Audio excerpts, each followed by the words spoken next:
Өнөөдөр бүгдээрээ стероидын тухай ярилцах болно.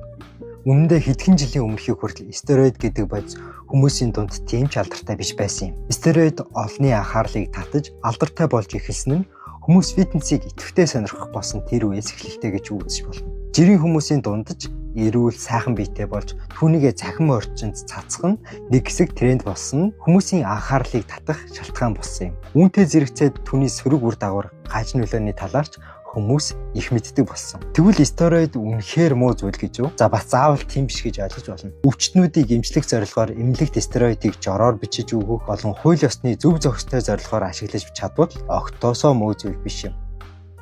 Гэхдээ бид стероид гэж сонсохороо ихэвчлэн тамирчдын булчингийн массыг нэмэгдүүлэхийн тулд хэрэглэгддэг булчингийн тариаг шууд төсөлдөг. Гэвч энэ бол стероидын зөвхөн нэг л төрөл бөгөөд стероид дотроо маш олон төрөл зүйл байдаг. Түүнчлэн тэдгээрийн үйлчлэгээч хоорондоо тийсвэр байдаг. Нэг төрлийн амьтан боловч муур нохоо хоёр шаардлагатай зүйлс болон шинж чанараараа тийсвэр байдагтай адилхан гэсэн үг юм. Ямар ч тач стероид нь амьтнаас гадна мөөгмцөр ургамлаас ялгардаг бөгөөд байгалийн гаралтайгаас гадна зохиомлоор нийлэгжүүлэн хэрэглэдэг. Өнөөдөр бид стероидын төлөөлөл болох эмнэлэгт хэрэглэгддэг стероид буюу кортикостероид болон тамирчдын хэрэглэдэг булчин өсгөдөг стероид буюу анаболик стероидын тухай голчлон ярих болно. Үнэн дээр бидний амьдралдаа тааралддаг стероид бол энэ хоёр төрөлд багтдаг юм. За ингээд хамгийн түрүүнд маш их хил ам маргаан дагуулдаг анаболик стероидын тухай ярилцгаая. Анаболик стероид бол бидний хэвлэл мэдээллийн хэрэгслээр хамгийн их олж хардаг тэр бодис юм.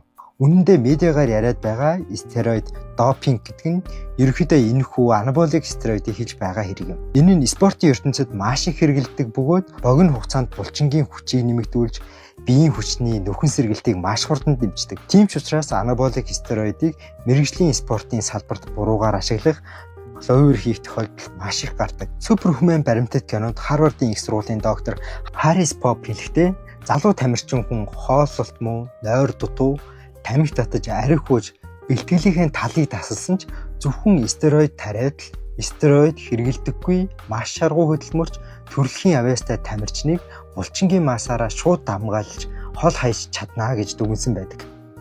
Үүнээс гадна энэ нь маш ноцтой гаж нөлөөтэй юм учраас тамирчдын амнаас эрүүл мэндийг хамгаалах үүднээс спортын ертөнцид анаболик стероидыг маш хатуу хоригддаг. 2018 онд хууль бус эм допинг хэрэглэсний улмаас Оросын баг тамирчдыг тэр чигт нь олимпиад оролцох эрхийг нь хасаж байсан бөгөөд дугуйн спортын амьд домог болсон Армстронгч мөн стероид хэрэглэлтний илчлэгдэж бүх рекорд шагналаа хураалгасан түүхтэй. Гэвч бидний амьдарч буй энэ нийгэм бол хуульт ёс цаазтай нийгэм юм. Миний бие, миний сонголт, эсвэл тамирчны хязгаарыг давах гэсэн оролдлого гэх мэт шалтгаан хэлж хуулийн хүрээнээс гарсан тэр мөчөөс эхлэн энэ нь ердөөл гэмт хэрэг болж хувирдаг. Хэрв стероидыг хууль ёсоор хүлээн зөвшөөрөөгүй бол үүнийг хэрэглэж байгаа эсвэл борлуулж байгаа хүн бол гэмт хэрэгтэн гэж үзэх нь зөв.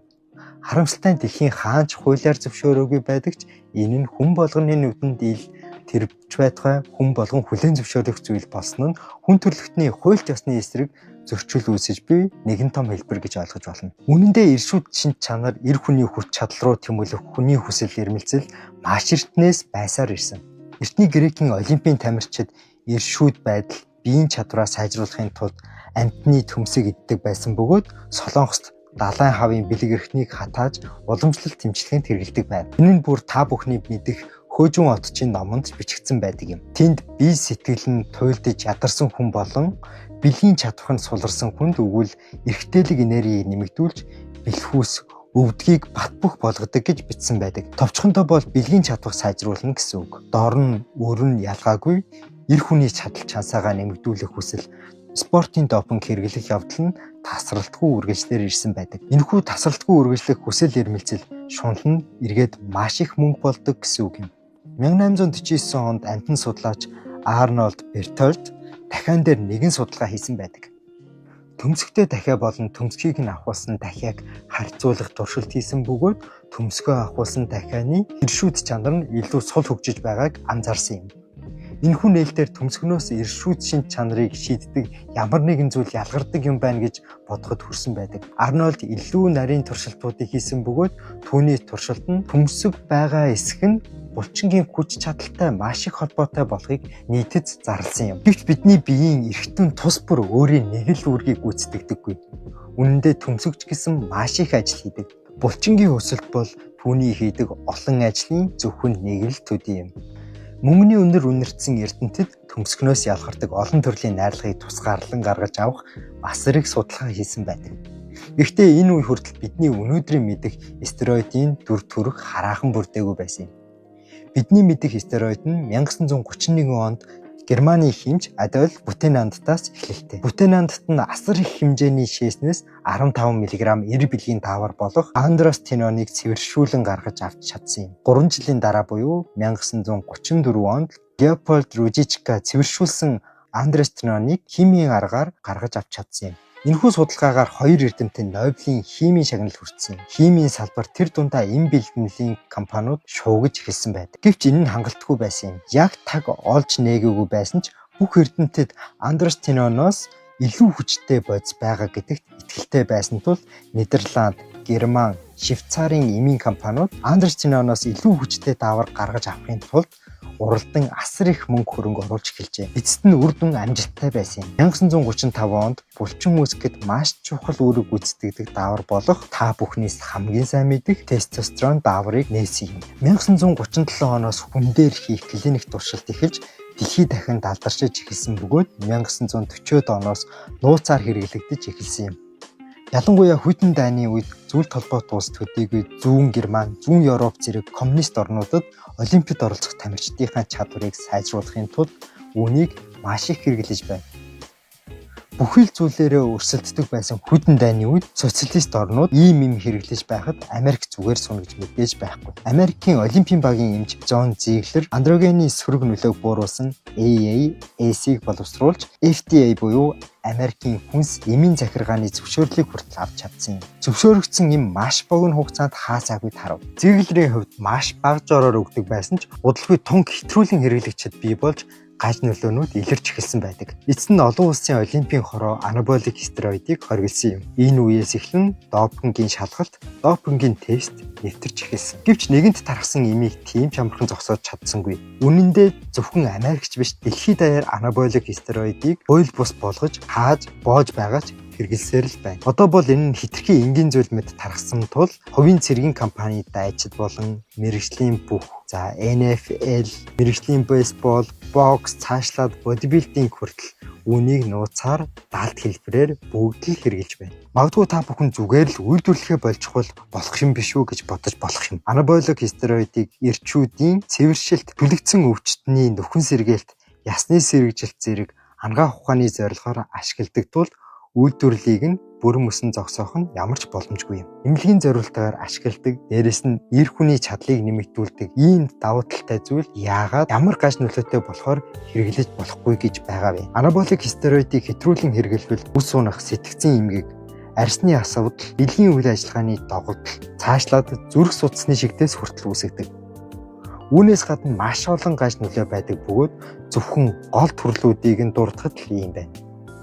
Өөрөөр хэлбэл нэгхэн үр дүн буюу булчингийн төлөө асар том эрсдлийг үүрч байна гэсэн үг юм. Үнэн дээр булчин томорох нь илүү сайн, гоё мэт боловч булчин томорсноор маш их асуудал үүсгэдэг. Тэр нь юу вэ гэхээр томорч болохгүй булчингууд томордог гэсэн үг. Түүний жишээ бол зүрх юм. Хитрхи томорсон зүрхнээс шахаж буй цусыг цуцсан дийлэхгүй асуудал үүсдэг юм. Сэтгцийн өөрчлөлтийн хувьд төрөмгийн зан авирыг нэмэгдүүлдэг бөгөөд үүнээс болж хүн амны хэрэг гарах тохиолдолч байдаг. Миний хувьд бодибилдингийн спортод үнэхээр хайртай, жил бүр Мистер Олимпийг алгасахгүй үздэг хүн. Гэвч заримдаа намайг тухгүй байдалд оруулдаг нэгэн зүйл байдаг. Зарим тамирчид шудраг байдал, үнэн ч шудраг хөдөлмөрийн тухай ярихын зэрэгцээ хууль бус үйлдэлийн эсрэг байдаг мэт хандлага гаргадаг нь наад зах нь хууль бус эм өөж гэмт хэрэг үлдэж байгаа тэр тамирчид өөрсдөө шудраг ёсны тухай амнах ирэхгүй мэт санагддаг. Хэрв та үнэхээр дэлхийн оргилд гарч олон улсын тэр том бодибилдингийн тайзан дээр төрүүлээд Монгол хүний ген,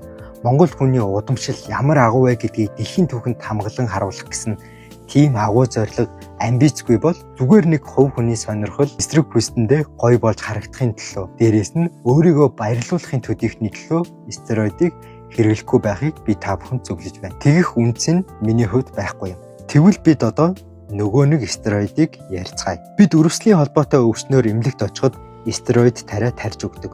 Тэгвэл та бүхэн бодож байж магадгүй. Ийм аюултай зүйлийг эмнэлэгт зүгээр тарьж жороор өгдөг гэж юу гэж бодож магадгүй.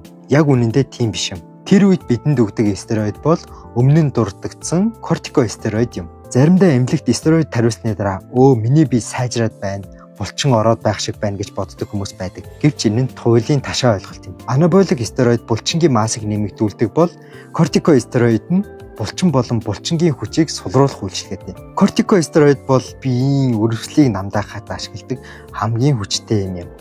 1940-од онд бүтээлснээс хойш гайхамшигтай эмчилгээ хэмээн алга ташилд хүртэж байсан юм.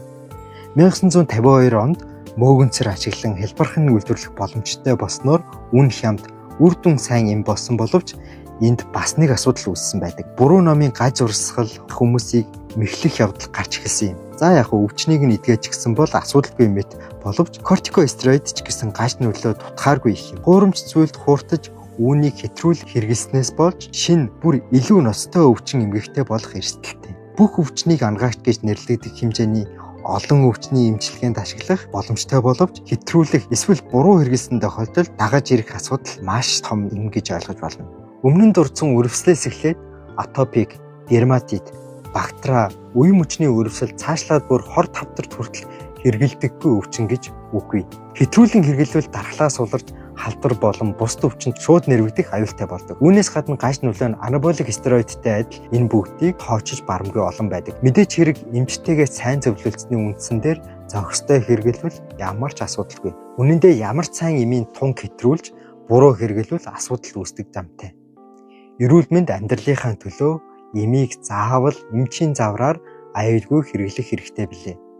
Эцэст нь миний би энэхүү видеог бэлтгэн хүргэж буй гол шалтгаан бол өнөөдөр фитнес, бодибилдингээр хичээлж буй олон залуус стероидыг зүгээр л нэг хурдан булчинлаг болгох хэрэгсэл эсвэл хувийн сонголт мэтээр хөнгөн хумгай бодож өөрийгөө болон бусдыг хохирохын өмнө дахин нэг бодоосоо гэсэн үднээс энэхүү бичлэгийг хүргэж байна. За тэгээд би ч бас энэ спортод үнэхээр хайртай хүн. Гэхдээ хамгийн эрүүл бусаар амьдарч байгаа мөртлөө хамгийн эрүүл мэт ярьдаг тэр хүмүүст битгий хууртаасай гэж бас хүсэж байгаа юм шүү. За мөн бүх хүн хэрэгэлдэг шийдвэрлэх боломжгүй асуудал мэт харагддаг байлаач хуульд улсад хуулийн хуулийг нь дагаагүй бол энэ ердөө л гэмт хэрэг гэдгийг тод томрон сануулахыг бас хүслээ. За магадгүй энэ сэдв өмнө нь дурдсанчлан хууль болон хүний шунал, хүний эрх гэх мэт хүн төрөлхтний шийдэх ёстой нэг том даалгаврыг агуулсан сэдв мөнөөс мөн гэвч залуусыг сохор шунал хөтлөгдөн бие махбод амьдралаараа дэнчин тавихаас сэргийлж жинхэнэ шудраг хөдөлмөрийн үн цэнийг ойлгоосоо хэмээн хүссэн үднээс энэхүү бичлэгээ хүргэлээ. Дараагийн бичлэгээр уулзлаа. Түр баярлалаа.